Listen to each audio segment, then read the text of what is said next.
Nag-viral ang dashcam footage na ito sa TikTok. Umabot ng daan-daan libong likes ang video na ito dahil sa nakita ng mga viewers na may isang demonyong nakatayo sa gilid ng kalsadang ito. Panoorin natin.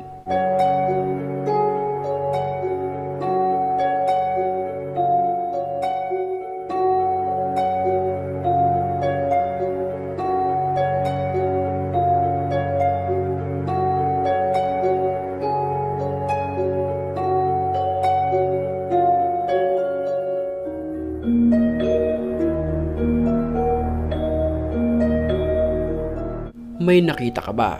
Pwes, kung meron, ay mayroon kang third eye. Pero ako kasi, ilang beses ko mang tong ulitin, ay hindi ko talaga makita yung mga nakikita ng ibang tao.